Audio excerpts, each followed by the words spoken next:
वैसे तो बहुत ख़ास ज़रूरत नहीं थी इस वीडियो की, लेकिन मैं सोचा कि सब कुछ सॉर्ट आउट हो गया है तो एक वीडियो बना दूं। और मेरी आदत है कि कोई भी चीज़ को जब तक पूरा क्लियर कट मैसेज न पहुंचा दूं सबके पास, चुपचाप से क्लोज़ नहीं करता हूं।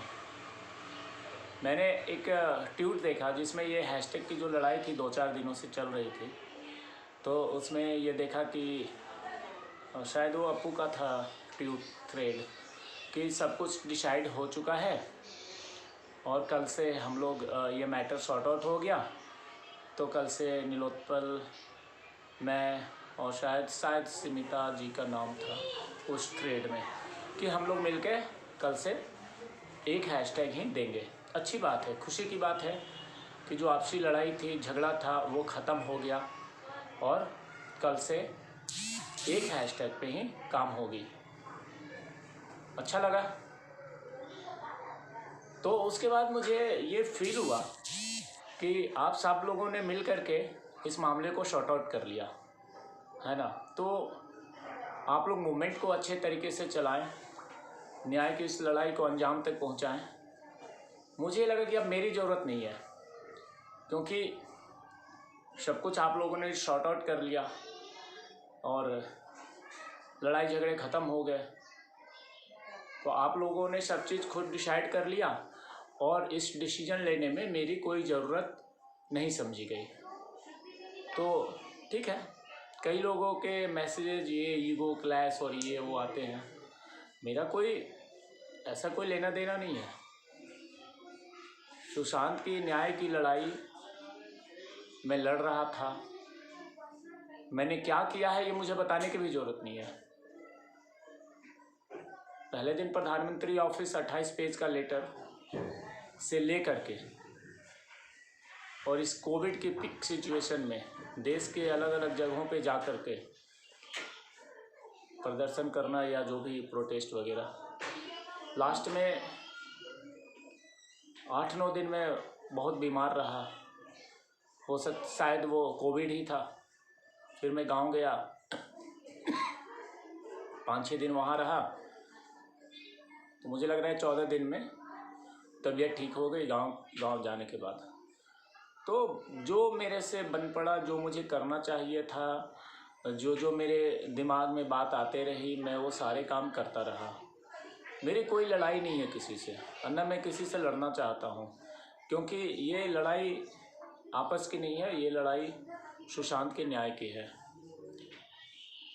आज से 8-10 दिन पहले मैंने एक अनाउंस किया था कि पूरे देश में एक ही दिन हम प्रोटेस्ट करेंगे तो एक अच्छा मैसेज जाएगा, और उसको लेकर के हमने ये प्रोटेस्ट किया जो हम कल करेंगे संडे 20 तारीख को। लगभग देश के 7-8 शहरों में प्रोटेस्ट हो रहे हैं, दिल्ली में भी होगा।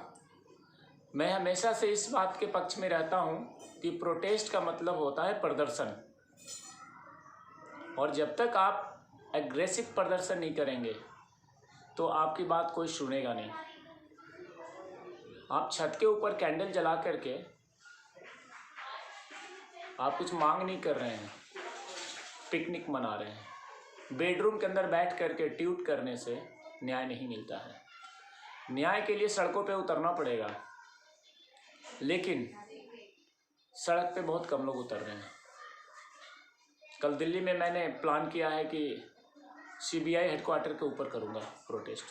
मैं चाहता तो मैं भी किसी पार्क में जा कर के मोमबत्ती जला देता, शाम को एक फ़ोटो रख के 10-20 मोमबत्तियाँ जला के फ़ोटो क्लिक करके वीडियो क्लिक करके ट्वीट कर देता, यूट्यूब पे डाल देता, लेकिन इससे न्याय नहीं मिलेगा। ये केवल बेवकूफ़ बनाया जा रहा है आपस में एक दूसरे को। अगर वास्तव में आप प्रोटेस्ट चाहते हैं तो सड़क पे उतरिए, अटैकिंग प्रोटेस्ट, एग्रेसिव। मैं एग्रेसिव प्रोटेस्ट करने में ही विश्वास करता हूँ। महाराष्ट्र सदन का प्रोटेस्ट आपने देखा होगा, उसके बाद पार्लियामेंट के ऊपर किया मैंने, उसके बाद संजय राउत के घर पे किया, और अब कल सीबीआई दफ्तर के सामने होगा। तो जो चीज़ करना है वो मैं करता रहूँगा, और आप लोग भी अच्छे तरीके से आपस में मिलजुल करके इस न्याय की लड़ाई को लड़िए, अंजाम दीजिए। दूसरी बात आप लोग को मैं ये बता देना चाहता हूँ, और लगभग सबको पता है कि मैं बीजेपी से कनेक्टेड हूँ। वेस्ट बंगाल में इलेक्शन है अगले 3 महीने के बाद, और वेस्ट बंगाल भाजपा के लिए एक बहुत बड़ी चुनौती है।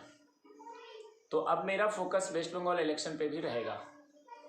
मैं हमेशा पिछले 6 महीने से इस SSR केस में लगा हुआ था, लेकिन अभी मुझे और भी कई सारे काम करने हैं। तो बंगाल इलेक्शन भी मेरे लिए बहुत बड़ा एक मुद्दा है जो भाजपा के लिए है, और मैं भाजपा का एक मेंबर हूँ, एक एक्टिव मेंबर हूँ, जहाँ पे मुझे पार्टी के लिए बहुत सारे काम करने पड़ते हैं। बिहार चुनाव में भी मैं गया था, आप लोगों को पता होगा कि मैं 7 दिन के लिए बिहार चुनाव में था। तो हर चीज़ को देखना है। सुशांत का मूवमेंट, जो आपस की लोगों की जो फाइट्स वगैरह थी, वो सब क्लियर हो गया। सब ने ट्वीट कर दिया कि अब सब शॉर्ट आउट हो गया। बहुत ही खुशी की बात है। आप लोग इस लड़ाई को लड़िए, आगे बढ़ाइए, और आपस में प्रेम भाव बनाए रखिए। किसी को भी टारगेट करने की या किसी को भी कुछ करने की ऐसी कोई मनसा नहीं है किसी का। जो 2-4 दिन से चल रहा था वो सब खत्म हो चुका है लोगों के बीच में। सब कुछ आप लोगों ने आपस में मिलकर के डिसाइड कर लिया। तो इस डिस्कशन में मैंने ये देखा कि जो भी डिस्कशन था आपस में, उसमें मुझे कहीं लाइन में नहीं लिया गया, किसी लूप में मैं नहीं था। तो इसका मतलब ये था कि मेरी अब ज़रूरत यहाँ पे ख़त्म हो चुकी है। तो इसीलिए मैं थोड़ा अपना फोकस अब वेस्ट बंगाल इलेक्शन पे भी करूँगा, अन्य कार्यों पर भी करूँगा। SSR केस को आप लोग अच्छे तरीके से लड़ते रहिए और न्याय की इस लड़ाई को अंजाम तक पहुँचाइए। जय हिंद।